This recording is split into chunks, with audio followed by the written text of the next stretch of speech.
नमस्कार साथियों, मैं सचिन सबनीस एडवोकेट अपने YouTube channel SS legal literacy के माध्यम से आपका स्वागत करता हूं।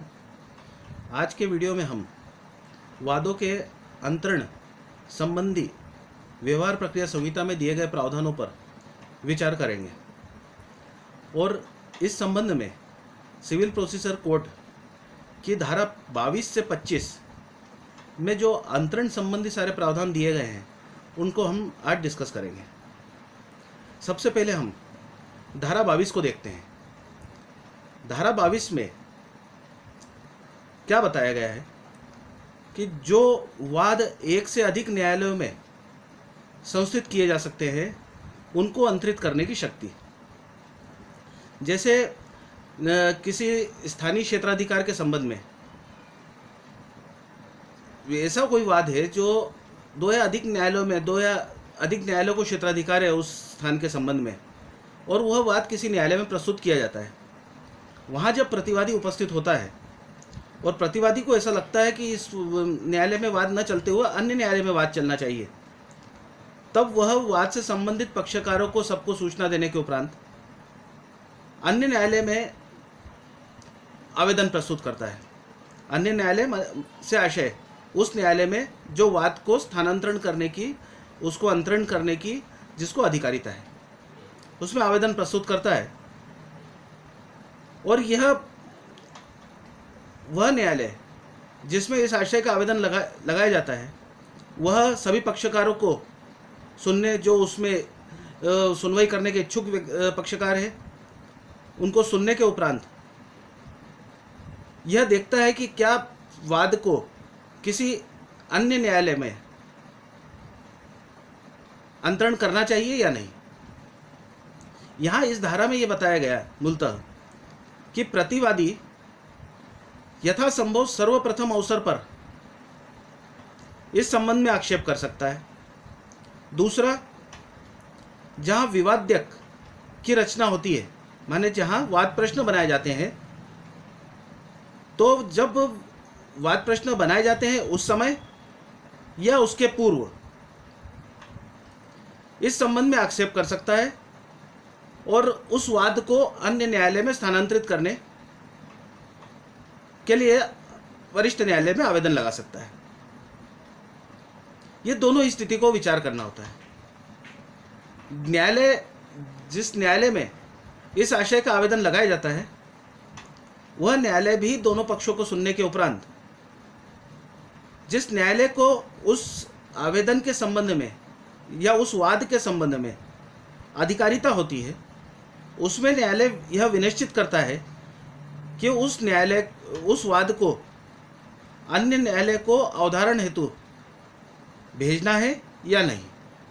यह तो रही स्थिति धारा 22 की। इसमें प्रतिवादी के लिए मुख्यतः ये बातें कही गई है कि वह अगर अंतरण कराना चाहता है तो वह उसे क्या कार्रवाई करना पड़ेगी और किस स्टेज पर उसको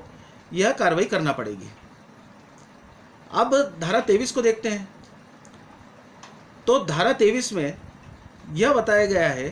कि किस न्यायालय में अंतरण के लिए आवेदन लगाए जा सकते हैं, और उसमें 3 क्लॉज बताए गए, सब क्लॉज धारा 23 में, जिसमें यह बताया गया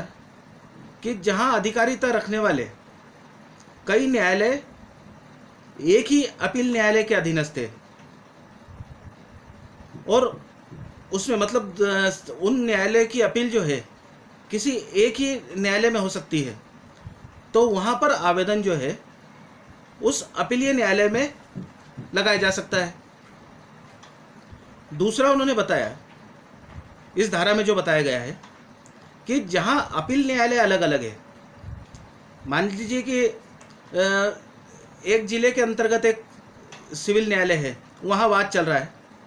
और किसी दूसरे जिले के अंतर्गत एक सिविल न्यायालय है, उस दूसरे सिविल जज न्यायालय के यहाँ पर वाद को अंतरण कराना चाहते हैं,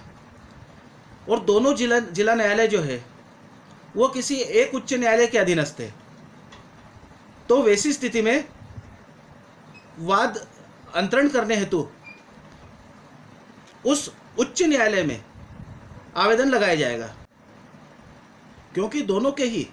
अपील न्यायालय अलग अलग है। तीसरा इसमें बताया गया कि जहाँ की न्यायालय विभिन्न उच्च न्यायालयों के अधीनस्थ है, वहाँ उस उच्च न्यायालय में आवेदन लगाया जाएगा जिसकी स्थानीय अधिकारिता में स्थित किसी न्यायालय में वाद प्रस्तुत किया गया है। तो यह स्थिति रही कि धारा 23 की, जिसमें कि अंतरण के लिए आवेदन कौन से न्यायालय में प्रस्तुत किया जाएगा, इस बाबत बताया गया है। अब हम देखते हैं कि धारा 24 किस संबंध में है। धारा 24 व्यवहार प्रक्रिया संहिता में अंतरण और प्रत्याहरण की शक्ति के संबंध में प्रावधान किया गया है, जिसमें उच्च न्यायालय और जिला न्यायालय की शक्तियों का उल्लेख किया है। उच्च न्यायालय और जिला न्यायालय किस आधारों पर वाद, अपील या अन्य कार्रवाइयों का अंतरण कर सकते हैं, यह बताया गया है। सर्वप्रथम जो है, जहां इस संबंध में कोई अंतरण आवेदन लगाया जाएगा, तो वह आवेदन यदि किसी पक्षकार द्वारा कोई आवेदन प्रस्तुत किया जाता है, तो उस संबंध में उच्च न्यायालय या जिला न्यायालय अन्य पक्षकार को सुनवाई का अवसर देने के उपरांत किसी भी प्रकरण पर आवेदन का निराकरण कर सकेंगे। हाँ, स्वप्रेरणा से अगर किसी वाद, कार्रवाई या अपील का स्थानांतरण करना है, तो उच्च न्यायालय व जिला न्यायालय बिना किसी सूचना दिए कि भी आदेश पारित कर सकते हैं। अब इसमें अंतरण करने के अलावा जो प्रत्याहरण का दिया गया है, जिसमें बताया गया कि विड्रॉल ऑफ सूट या अपील और एनी अदर प्रोसीडिंग्स, तो उसमें उच्च न्यायालय या जिला न्यायालय अपने स्वयं के न्यायालय में भी विचाराधीन लंबित किसी वाद, अपील या अन्य कार्रवाई को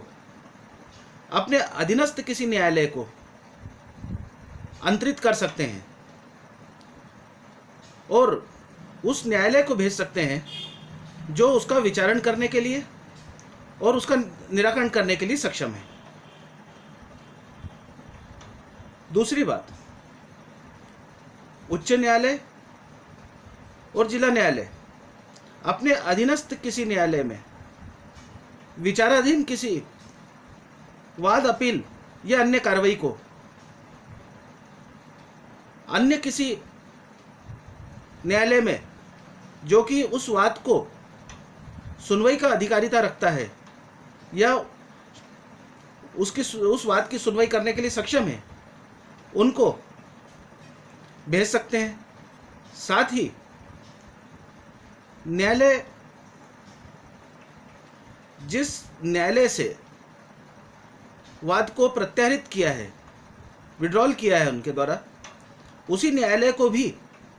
वापस वाद की सुनवाई करने के लिए किसी वाद, अपील या कार्रवाई को भेज सकते हैं। तो इस प्रकार से तीन बातें हैं जिसमें उच्च न्यायालय या जिला न्यायालय किसी वाद को अपने पास स्वयं के पास बुला सकते हैं, खुद उसका निराकरण कर सकते हैं। किसी वाद, अपील या कार्रवाई को अन्य किसी न्यायालय में भेज सकते हैं जो उस वाद, अपील, कार्रवाई को विचारण करने में सक्षम होता है। तीसरा, उसी न्यायालय को जिससे कि वह प्रकरण बुलाया गया है, उसी न्यायालय को भी वापस भेज सकते हैं। अब जिस न्यायालय को वह वाद, अपील या कार्रवाई भेजी जाती है, वह न्यायालय उच्च न्यायालय या जिला न्यायालय द्वारा दिए गए निर्देशों के अधीन रहते हुए उस प्रकरण में कार्रवाई करेगा। यदि उस पर उचित प्रतीत होता है उस न्यायालय को, तो वह वाद का पुनः विचारण कर सकेगा। यह वाद को या अपील को उसी स्थान से जहाँ तक उसकी प्रोसीडिंग्स हो गई है, उसके आगे से उसको कंटिन्यू कर सकेगा। इस धारा में, धारा 24 में यह भी बताया गया कि सहायक अतिरिक्त जिला जज और अतिरिक्त जिला जज का न्यायालय वह जिला जिला न्यायाधीश के अधीनस्थ होगा एवं कार्यवाही के अंतर्गत डिक्री या आदेश के निष्पादन की कार्रवाई को भी शामिल बताया गया है। मतलब जो वाद, अपील और कार्रवाई हम बार बार बता रहे हैं, उसमें कार्रवाई में निष्पादन की कार्रवाई भी शामिल है, तो उसके अंतरण के संबंध में भी कार्रवाई इस धारा के अंतर्गत, धारा 24 के अंतर्गत की जा सकती है। इसके बाद इस धारा में यह भी कहा गया कि यदि किसी लघुवाद न्यायालय, कोई स्मॉल कॉज कोर्ट से कोई प्रकरण अंतरण किया जाता है और वो किसी अन्य न्यायालय को अंतरित किया जाता है, तो उस वाद की जो सुनवाई अन्य न्यायालय कर रही है, वह न्यायालय का स्टेटस लघुवाद न्यायालय के समान रहेगा। यह माना जाएगा कि जो निर्णय पारित किया गया है वो लघुवाद न्यायालय द्वारा पारित किया गया है। यदि किसी न्यायालय को कोई वाद या कार्रवाई विचारण करने की अधिकारिता नहीं है, तो वह कार्रवाई भी इस धारा के अंतर्गत अंतरित की जा सकेगी। इस संबंध में भी धारा 24 में प्रावधान दिया गया है। अब धारा 25 को देखते हैं कि धारा 25 में माननीय उच्चतम न्यायालय के अंतरण संबंधी अधिकारों को बताया गया है। उच्चतम न्यायालय किसी पक्षकार के आवेदन पर एवं अन्य पक्षकारों को सुनवाई का अवसर देने के उपरांत किसी भी प्रकरण पर जब ऐसा न्याय की दृष्टि से समीचीन समझते हैं, उन्हें यह आवश्यक प्रतीत होता है कि किसी एक उच्च न्यायालय के क्षेत्राधिकार में स्थित किसी सिविल न्यायालय से कोई प्रकरण, कोई वाद या अन्य कार्रवाई किसी अन्य राज्य के किसी उच्च न्यायालय में स्थित किसी न्यायालय में उसे अंतरित किया जाना आवश्यक है, तो उच्चतम न्यायालय इस संबंध में आदेश पारित कर सकेंगे। यहां पर उच्चतम न्यायालय में जब कोई आवेदन प्रस्तुत किया जाता है तो वह आवेदन शपथ पत्र द्वारा समर्थित किया जाता है। उस आवेदन पर पूर्व में मोशन हियरिंग होती है, जिसमें उन्हें यह प्रतीत होता है कि आवेदन युक्तियुक्त है या वास्तव में ट्रांसफर किया जाना प्रकरण का आवश्यक है। उच्चतम न्यायालय द्वारा जब अंतरण किया जाता है किसी अन्य न्यायालय को, तब जो अन्य न्यायालय जिसमें कि वह वाद, अपील या अन्य कार्रवाई सुनवाई हेतु आती है,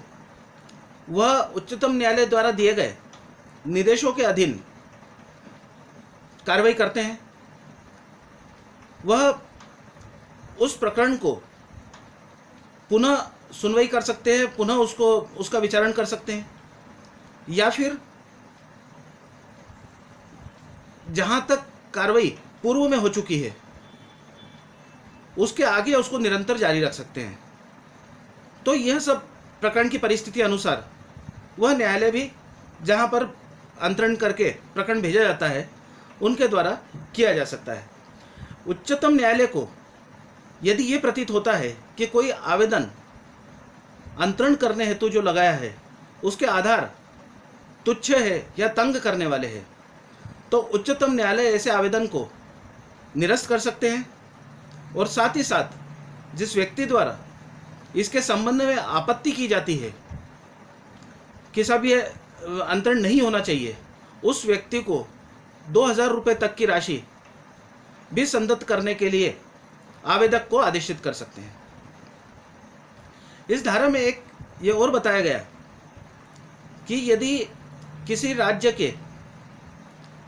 किसी उच्च न्यायालय का या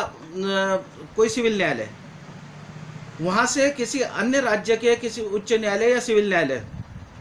से कोई वाद को अगर अंतरित किया जाता है, तो उसके संबंध में कानून के वे प्रावधान लागू होंगे जो प्रथम न्यायालय, जो कि पहले जिस न्यायालय से अंतरित किया जा रहा है, वहाँ पर जो प्रावधान उसके संबंध में कानून के प्रावधान लागू होते हैं, वे ही प्रावधान जहाँ वाद अंतरित होकर जाता है उस न्यायालय को भी अपनाना होंगे और उसी अनुसार उन कानून के प्रावधानों अनुसार ही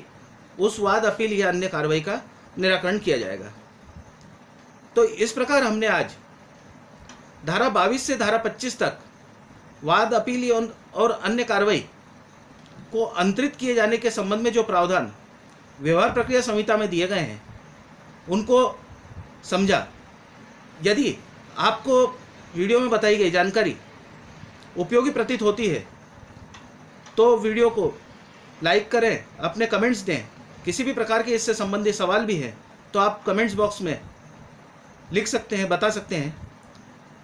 साथ ही यदि अभी तक आपके द्वारा चैनल को सब्सक्राइब नहीं किया है तो उसे सब्सक्राइब करें और बेल आइकन दबाएं ताकि हमारे द्वारा आगे भी जो रिसेंट लेटेस्ट वीडियो इसमें हम अपलोड करेंगे उनकी तुरंत नोटिफिकेशन आपको प्राप्त हो सके। जय हिंद।